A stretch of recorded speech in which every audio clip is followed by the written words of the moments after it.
Hey, salut à tous, bienvenue sur Évangélise. Aujourd'hui, nouvelle vidéo, c'est le premier parcours donc de l'Avent. Donc aujourd'hui, première vidéo, je vais vous donner 5 étapes pour bien vivre ce temps de l'Avent. Pour cela, n'hésitez pas donc à vous abonner, à liker un pouce bleu et à partager parce que du coup, il va y avoir une vidéo chaque dimanche de l'Avent. Donc en tout, il y en aura 4. Voilà.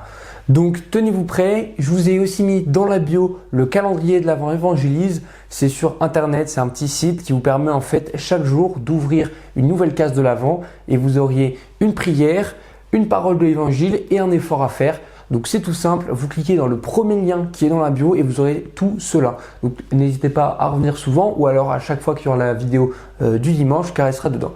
On va commencer tout de suite avec la première étape et j'espère que vous êtes prêts.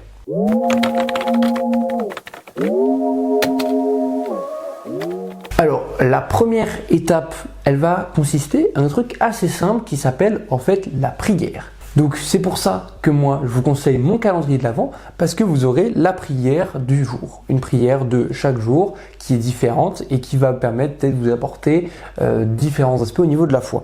L'Avent, c'est un temps qui est assez propice pour la prière. C'est pour ça que c'est une des étapes et qui est la première étape la plus importante parce que elle va vous apporter énormément de choses. Elle va être assez simple, c'est-à-dire que voilà, la première étape, c'est de trouver chaque jour, j'allais dire 5 à 10 minutes de prière pour pouvoir rendre grâce à Dieu. Ça peut être le matin pour confier sa journée, ça peut être le soir pour remercier de sa journée, pour lui expliquer ses soucis, etc. Voilà, c'est vraiment première étape, la prière. Et ça peut être une prière assez simple. Moi, je ne vous demande pas d'aller chercher quelque chose de très compliqué. Dans tous les cas, vous pouvez tout simplement dire à notre Père, je vous salue Marie, ou même aller sur Internet où il y a même des applications qui vous permettent d'avoir de nombreuses prières. Vous pouvez même créer un espace pour cette prière et notamment, comme c'est l'Avent, on peut faire une crèche. Alors, c'est tout simple. Alors, soit vous en achetez une, soit vous pouvez même en faire une, il y a plein de tutos, etc. Mais voilà, avoir un peu cet espace de prière ou un endroit, en fait, quand on y va, on sait que c'est ici compris. Et avec une bougie, une icône, etc. Donc ça, je compte sur vous pour le faire. N'oubliez pas que la prière, c'est le rendez-vous de chaque jour avec le Seigneur. Alors, n'oubliez pas de prier. La deuxième étape, c'est tout simple, c'est la parole. Et oui, après prière, parole. Un P, 2 P, on peut retenir un peu comme ça, c'est un peu... voilà. La parole. La parole, c'est tout simple, c'est, quand je parle de la parole, c'est l'évangile. En fait, les Écritures, ce sont de nombreux textes qui sont ici pour nourrir notre esprit intérieur. On ne peut pas vivre une vie de foi sans lire, en fait, tout simplement des lectures, des évangiles, des paraboles, des psaumes, parce qu'en fait, c'est ça qui nourrit intérieurement notre esprit, parce que c'est là-dedans où Jésus a fait passer tous ses messages, où Dieu a fait passer tous ses messages. Donc ça, la parole, c'est hyper important. Et les textes, vous pouvez les trouver partout. Il y a de nombreuses applis. Il y a, par exemple, je sais que sur iPhone, il y a Liturgie. Vous avez aussi Holy Bible. Vous en avez plein d'autres, je crois. Vous avez Hosanna. Vous avez plein d'applis. Donc, c'est tout simple. Ou même sur Internet, vous tapez texte du jour, évangile du jour. Je crois que c'est AELF, où il y a toutes les différents textes. Après ça, tout simple, on médite ce texte. Vous prenez 5-10 minutes tranquille. Vous posez des questions sur le texte. N'importe lequel. Je vais vous faire un exemple. Là, j'ai avec moi la Bible. Ça va être tout simple. Vous voyez, la Bible, vous pouvez même en trouver des Nouveaux Testaments à la Fnac, 2,50 €. Vous la prenez, on l'ouvre et vous prenez n'importe quel passage. Donc là, par exemple, je suis tombé sur premier livre de Corinthiens, le règne de David. Donc par exemple, je vais lire ce texte et puis je vais méditer, je vais me poser des questions dessus. Voilà, pourquoi il dit ça. Alors le mieux c'est de prendre les évangiles parce que ça permet vraiment de méditer sur ce que Dieu a dit. Par exemple, là moi je suis tombé sur Luc, parabole de Lazare et du riche. Donc vous voyez, vous lisez cela. Et puis après vous méditez. Par exemple, il dit il y avait un homme riche vêtu de pourpre et de lin fin qui faisait chaque jour des faissins somptueux. Vous voyez, vous continuez le texte, etc. Il y a toujours un message. Jésus il fait toujours passer un message dans sa Bible. C'est un peu comme des lois, c'est un peu ce qui rythme en fait le comportement d'humain. Et ça permet en fait de comprendre énormément de choses dans la vie qu'on n'aurait pas forcément compris. Et c'est vraiment une deuxième étape qui est très importante, c'est prendre le temps de lire cette parole. Et pas seulement à la messe, aller à la messe le dimanche, écouter l'évangile et le prêtre qui va faire une homélie, parce que souvent, je sais très bien qu'il y en a qui dorment devant l'homélie. Ça m'est arrivé déjà aussi des fois. Il y avait un prêtre qui disait que quand on dort devant l'homélie, c'est qu'elle n'était pas assez intéressante, mais que dans tous les cas, Dieu nous réveillait à chaque fois que c'était intéressant. Je suis mitigé sur ça, mais bon. Ne dormez pas devant les homélies quand même. Hein. Mais voilà, prendre ça, c'est autre chose parce que c'est vous-même qui réfléchissez. Souvent, quand on écoute l'évangile, on l'a écouté, on sait de quoi il parle, mais on se pose pas de cette question. Et donc là, paf, on ouvre une page des évangiles, on lit, petit passage. Je ne vous demande pas de lire les évangiles, hein. C'est pas comme si on allait faire la Bible en un an. Et puis vous lisez, petit passage, et puis vous méditez dessus. C'est tout simple, pas très compliqué. Bon, maintenant on passe à la troisième étape, vous êtes d'accord? Allez, on referme ça, et à la troisième étape.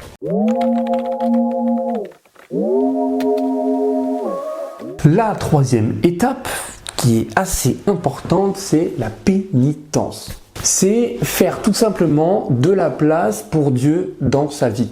C'est pas très compliqué. En soi, je vais vous le montrer que c'est pas très compliqué. La pénitence, c'est pas une punition, c'est un acte de nous-mêmes qui nous permet d'alléger notre cœur. Et bien évidemment, c'est bien sûr d'aller se confesser avant l'arrivée du Christ pour la messe de Noël être complètement vidée de ses péchés et pouvoir profiter complètement de cette vie de Noël. Et en plus, je pense que c'est le plus beau cadeau que l'on peut faire au Seigneur. Deuxième point dans cette troisième étape, c'est tout simplement éviter tout ce qu'on a de surconsommation. Par exemple, le téléphone. Le téléphone, c'est quelque chose où on passe beaucoup de temps. On est tout le tour dessus, à regarder des vidéos, à jouer aux jeux vidéo, etc. C'est pas le but. Là, ce que vous allez faire, c'est que vous allez désinstaller les applications qui vous sont trop inutiles. Moi, j'ai déjà fait, vous savez très bien, j'ai fait une story sur Instagram. Le compte sera encore géré, mais ça ne sera pas moi qui posterai tous les contenus. Parce que j'ai désinstallé Instagram, je n'ai plus du tout Instagram. C'est une application, il y en a d'autres qui peuvent avoir d'autres applications. Si vous avez une autre application que vous utilisez énormément, supprimez-la. Mais moi, voilà, j'ai fait de mon côté aussi pour vous montrer que c'est possible. Utiliser ces applications qui sont assez inutiles. Il faut même éviter la surconsommation parce que bizarrement, les sociétés d'aujourd'hui, elles ont mis le Black Friday pile pendant l'avant. Il ne faut pas tomber dedans parce que la surconsommation, c'est pas du tout ce qu'on souhaite. Des chiffres partout, des prix exorbitants qui ont des moins 60%. C'est un moyen de surconsommation à éviter. Essayez de prendre des trucs locaux. Je sais qu'en plus, Amène Média, ils ont fait une vidéo dessus, je crois. Et voilà. Faites attention à la surconsommation, surtout que la société d'aujourd'hui, ils ont bien compris que pendant Noël, il fallait mettre le Black Friday et c'est pas forcément le truc qu'on devrait utiliser. Surtout en tant que catholique. Hein. La surconsommation, c'est pas du tout bien. Bon, après, on va pas rentrer dans les détails. C'est vraiment pas le sujet de cette vidéo. Voilà.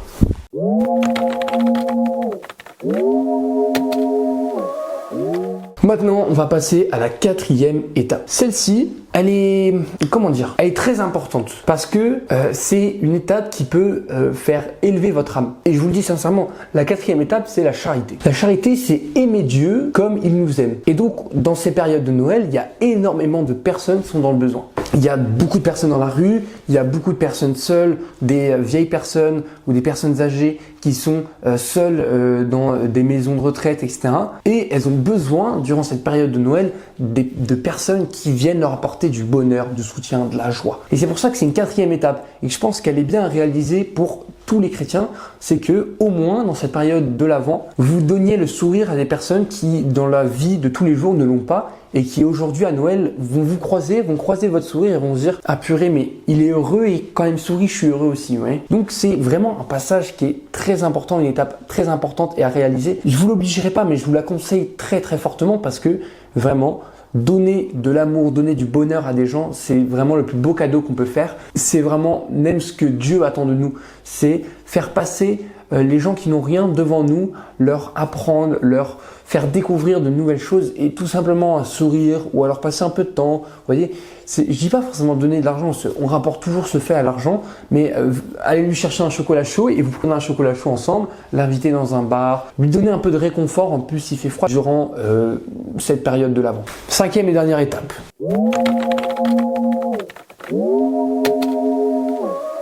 La cinquième étape, c'est la patience. C'est apprivoiser l'attente. Parce qu'on sait que les fêtes de Noël, tout le monde est là. Tout le monde va acheter des cadeaux, de la nourriture, etc. Mais Jésus, il vient pas le 2 décembre, hein, il vient pas le 3, hein, il vient le 25. Il y a un mois d'attente. Hein. Et donc, il faut prendre patience. Il faut, dans cette attente, faire les 4 étapes qu'avant je vous ai données. En fait, la cinquième étape, c'est cette finalité. Durant cette période, vous faites les 4 étapes que je vous ai données et vous les réalisez jusqu'à attendre la venue du Christ. C'est vivre le moment présent. Voilà, c'est vivre à chaque jour, ce jour de l'Avent. Voilà, si vous suivez un calendrier de l'Avent ou que vous suivrez le mien, voilà, c'est vraiment vivre le moment présent, vivre avec ce qu'on nous donne, ce que l'on fait. C'est très important. La patience, c'est la dernière étape qui conclut ça parce que vous verrez que quand vous aurez patienté, que vous aurez attendu, et bien alors le 25 décembre, ça sera magnifique. Ce sera magnifique. Vous serez dit, purée, j'ai patienté, j'ai suivi des étapes, j'ai suivi quelque chose qui m'a rendu heureux. Et je pense que ce sera le plus beau cadeau, même pour vous intérieurement, pour Noël. Et ça, c'est très important. Alors, durant ces périodes de Noël, il faut patienter. Patienter pour la venue du Christ, la venue de Jésus, le Sauveur, celui qui a pris tous nos péchés. Sur ce, c'était la fin de cette vidéo, les 5 étapes à suivre. J'espère qu'il y en a qui suivent. Mettez un commentaire pour ça, pour me dire si vous allez suivre, s'il y en a qui vous allez en suivre que certaines. J'espère que ça vous a plu. C'était une vidéo assez simpliste, mais on a besoin de ça aussi dans les périodes de l'Avent. Donc, n'hésitez pas à vous abonner, à activer la cloche de notification et n'oubliez pas qu'il y a toujours dans la description le lien du calendrier de l'Avent. Donc, allez-y. C'est un peu brouillon, mais les prochains jours, je vais améliorer le programme, etc. Donc, ne vous inquiétez pas. Cliquez sur le lien, c'est tranquille. Il y a une connexion mail, mais vous n'avez même pas besoin de la faire. Voilà, ça vous permet d'avoir des efforts. Donc, allez-y, cliquez sur ce lien, cliquez pour découvrir ce calendrier de l'Avent. Et j'espère que cette vidéo elle vous a plu.